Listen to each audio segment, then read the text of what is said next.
Good morning. My name is Delano Hunter, and I am the Chief Service Officer for the District of Columbia. And I'd like to thank you for attending our commemoration of World AIDS Day. Give yourselves a hand. I'd like to thank our partners at the Mayor's Office of LGBTQ Affairs and the D.C. Center for their partnership.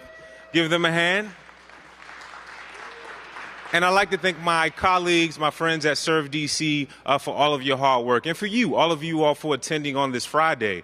Again, Serve DC, we are the DC Commission for National and Community Service. And the mandate of our office by Mayor Bowser is to leverage national service and volunteerism to serve some of the district's most pressing challenges. And as we know, the HIV/AIDS epidemic certainly qualifies as something that is pressing to the District of Columbia. So we're so excited. We think that this is an opportunity to leverage national service. Do we have any AmeriCorps members here this morning? All right. Thank you so much for your service to the District of Columbia and volunteers. We know that a lot of our exhibitors here have volunteering engagement opportunities as well. But this is made possible because of the vision of our mayor, and we're so appreciative for her leadership, for her guidance, and all that she has done to help us to serve our mandate. So without further ado, I'd like to introduce our mayor, Mayor Muriel Bowser. Give her a hand. Well, hello, everybody. Why don't you guys join me on the stage? It's always wonderful to be here in our Reeves Center with all of the wonderful employees of the District of Columbia, and I would like to give them a round of applause. And I would like to join Delano and our Serve DC team, who's out every single day in our communities, inviting DC residents and businesses and nonprofits and schools and universities to partner with us on all of the very important aspects of making our city livable for everyone and equitable and thriving and growing. So I want to acknowledge what Serve DC does today because when we work together, when there's not an emergency or a catastrophe, we can work even better if we are challenged with significant weather emergencies or other emergencies. So let's give our Serve DC team a big hand. I can remember not too long ago when we were all assembled there with snow shovels. And we had a lot of volunteers from around the city who came together and said, well, I can help out a senior. I can help out a person with disabilities. I only mention that because it is December. And we may be calling on you soon.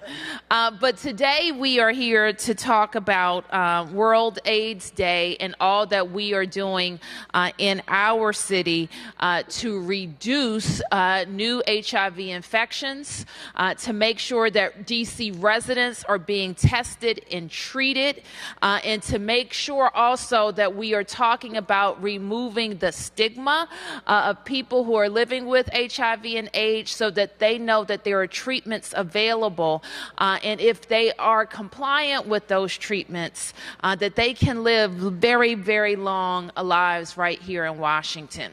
I am also pleased to see so many of our nonprofit vendors who are here. Let's give them a big round of applause.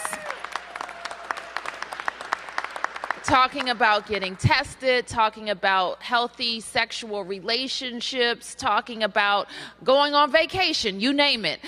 There's something here for everyone, and I want to call your attention to that. Let me acknowledge that I've been joined by members of our team, and I think I left my list of everybody who's present, but let me thank my team members who are here. Sharon Hines, who is the Director of the Mayor's Office of Community Affairs, affectionately known as MOCA. And let me also acknowledge Dr. LaQuandra Nesbitt, who is the district's doctor. She's our doctor. Dr. Nesbitt is the director of the D.C. Department of Health, and of course, her department is really focused on making sure that we are achieving our very aggressive goals around HIV and AIDS, and we're going to tell you a little bit more about that as well. Sheila Alexander Reed is the director of the Mayor's Office of LGBTQ Affairs. And Sheila's office, of course, is right here in Partners. And I'm not sure where David Mariner is. Is David Mariner in the building? He hasn't arrived yet. Okay, so we're going to acknowledge David when he arrives. And he is the executive director of the DC Center. And I'm very proud of the partnerships and also the actual physical closeness of these two offices that represents our partnership together. Deputy Mayor Ha-Suk Chung is here, and Deputy Mayor Chung is responsible for our Health and Human Services cluster. So she is working with Dr. Nesbitt. She is working with our Office on Aging, our Child and Family Services, you name it, all of the agencies that are focused on the well-being of DC residents, and we're very proud of that work that we're doing together. So let me also tell you just in advance, we're going to have a special guest whose foundation is also helping us raise awareness about HIV and AIDS and domestic violence, autism, and cancer. So I'll look forward to introducing him when he arrives. So why do we have World AIDS Day? We join millions of people across our country and the world in stopping and pausing to take the opportunity to show support for those people, our neighbors, our friends, our family members who are living with HIV and AIDS, and to remember and honor those who lost their lives to AIDS and AIDS-related illnesses. And I want you all to know that as Mayor of Washington, safeguarding the health of our residents is our top priority. And our team has launched an initiative. We call it 90-90-50. And the 90-90-50 plan is a partnership with the Washington AIDS Partnership. And we released that plan just 1 year ago today. Here are the components of 90-90-90-50. 90% of all DC residents with HIV and AIDS will know their status. That's 90%, so that means get tested. 90% of persons diagnosed with HIV will get treatment, and treatment can save your life. 90% of persons receiving treatment will reach a viral load suppression. This means that HIV in their bodies is undetectable. And lastly, we want to cut the number of new HIV cases in half by 50% by 2020. So that's our 90-90-90-50 plan.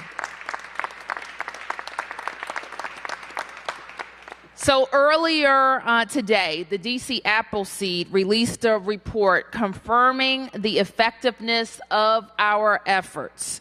2016 was the 9th consecutive year of decreases in new HIV cases in Washington, D.C. The number of newly diagnosed HIV cases in the districts went down to 347, and that is a 52% decrease from 2011 and a 73% decrease since 2007. Our residents who are newly diagnosed with HIV are also getting help more quickly. More people are getting connected to care faster, which means they are starting and staying in treatment longer. So while we are all proud of those decreases, because they are significant, down 52% from 2011, down 73% from 2007, and 347 new cases last year. So if you're like me, you're probably saying that's 347 cases too many. And that is why we are here today, to focus on all we need to do to keep DC residents healthier, safer, and living a great life right here in Washington. So with that, I want to turn quickly to our doctor to say a few words about the efforts of our Department of Health and all of our partner organizations. So thank you, Mayor Bowser, and thank you for your continued support in our efforts to reduce the number of new HIV cases here in the District of Columbia and to ensure that our residents have access to timely treatment. It's so critically important that events such as today continue to happen in our city. The partnerships that we have forged and some of the tremendous progress that we have made in the city have been a result of those types of efforts. We know that it's not just the medical care that people receive that have helped us to make this progress. It's making sure that people have the other supports that are necessary and needed, meaning that we have built a community that recognizes that support in terms of housing, support in terms of food security, support in terms of educational opportunities and job opportunities, and support in terms of timely access to health care are the things that we have really focused many of our commissions and planning efforts as it relates to HIV prevention and treatment in addition to some of the scientific advancements that happens. Here in the District of Columbia, we have what's called a CFAR, which is one of the only CFARs in the country where our health department partners and is an active member with academic institutions to help advance the science of HIV prevention and treatment.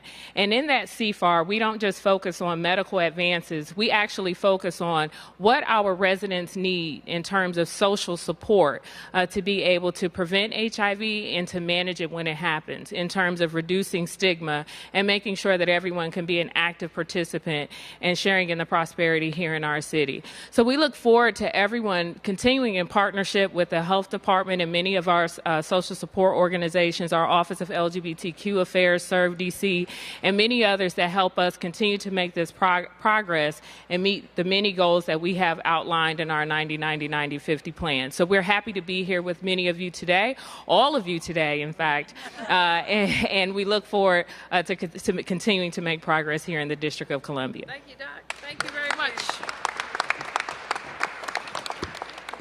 And so one thing I required when I was recruiting our doctor was that our Department of Health would go beyond the walls of the Department of Health, and that our doctor would be out in the community just promoting and making sure everybody knows that it's not just enough to have insurance, you have to use it. It's not just enough to go to the doctor, but we have to live our lives in ways that we can promote our health and well-being every single day. And the Department of Health has a very significant partner in the Mayor's Office of Community Affairs. And so I wanted to ask Director Hines to just acknowledge our various offices that are out partnering with agencies every day to make our residents aware of DC government services. Director Hines. Good morning, everyone. The Mayor's Office of Community Affairs is comprised of 11 constituent agencies. So to start off here at the Reeve Center, on our ground level, we have Serve DC, the Mayor's Office on Volunteerism, that's led by Delano Hunter and Sarita Spriggs. Serve DC is the hub of volunteerism in the District of Columbia. And so anyone, including all of us here today, are a part of that Serve DC volunteerism family. As the mayor mentioned, we have our snow team that helps our most vulnerable residents. But on any given day, you can connect to Serve DC for a volunteer opportunity. And then when we go to our second floor, we have our Mayor's Office of LGBTQ Affairs, led by Sheila Alexander Reed and Terrence Laney.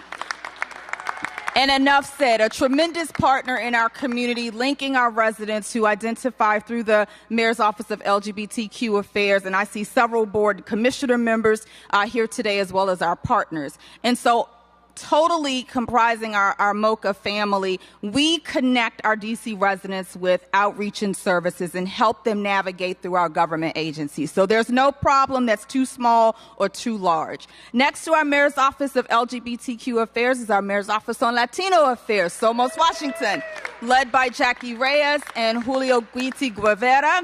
And then on our fourth floor, we have our Mayor's Office of African Affairs, led by Mamadou Samba and Soroya Kiaman.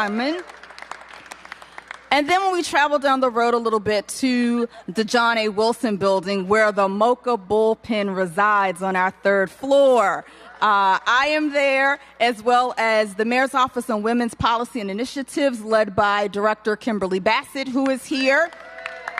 We have our Mayor's Office of Religious Affairs, that's led by the Reverend Thomas Bowen, who is here. We have our Mayor's Office of the Clean City, led by Director Julie Lawson. And then one of our most vital team members and agencies in the MOCA portfolio are our MOCers, the Mayor's Office of Community Relations and Services, that are led by Director Tommy Jones. And the Ward 1 MOCers liaisons are present with us today. We have Shanada Phillips and Syra Molina. So what's very key with our MOCers, we have 2 MOCers per ward that are accessible to you 24 hours a day, 7 days a week. I say that because we want you to know that if there's an emergency that arises, you can give us a call. So any of our agencies, you can reach us at 202-442-8150. Thank you so much for being here today. Thank you, Director. Thank you. And now, I told you we had a special guest, someone who loves Washington, D.C. like we do, and he brings Washington, D.C. alive with his music. But he also has a focus on and a love for the people, how he can use his music and his connections worldwide, and certainly right here in our city and our country, to make life better for his fans and all of D.C. residents. So Raheem's LoveLife Foundation, as I mentioned earlier, has a focus on HIV and AIDS, domestic violence, autism, and cancer. So it brings me great pleasure to introduce our very own Raheem DeVaughn. Good morning. How you doing? Let's make a round of applause for everyone involved with this morning's efforts on World AIDS Day. It's a pleasure to be here again this morning. For the last year, I've been moving around the country along with the AHF, which is the AIDS Healthcare Foundation. We have a strategic partnership that we put together along with myself and Guapale, who were the public figures for that. And we hit the ground running over the last year. We've been in Oakland, been to Chicago, been to Atlanta, been to Ohio, having symposiums, chopping it up. Particularly with our sisters, you know, and so I'm here this morning, you know, representing people of black and brown color, you know what I mean, but also just representing the community as a person that cares about what's happening in Washington, D.C. and surrounding areas. We make up for 13% of the population, and we make up for 50% of the new cases that's happening involving HIV. I'll say that again. We make up for 13% of the population, but we make up for 50% of the new cases. So, you know, it's not just a thing of social class, regardless of what your sexuality is, what your religion is. You know, whether this is something that's running rampant and that can affect any and everyone, and we either know someone directly that's affected. And you know, again, it's a pleasure to be here this morning and to speak out and rally. And I think this is definitely a pivotal and turning point for Washington, D.C. So, again, you have my support. It's a pleasure to be here. And I'm ready to put the work in. You know, you know, far too often we do a lot of talking and it's not enough work happening. So how we do that is just by engaging and being in the street. And again, we have to encourage that. We have to talk to our youth. Again, I'm gonna say that again. Don't forget about our youth. We have to talk. These are the ones that we need to reach because the demos and where the numbers are coming back. Statistics. Excuse me. So, again, on behalf of the LoveLife Foundation, a pleasure to be here. And when I say, this is how we do everywhere we go. When we laying it down. When I say love, you say life. Love. Life. Love. Life. All right. Peace. So, Raheem, will you join us? We're going to pull together some packets that are important to our outreach to promote healthy sexual relationships. Thank you, everybody.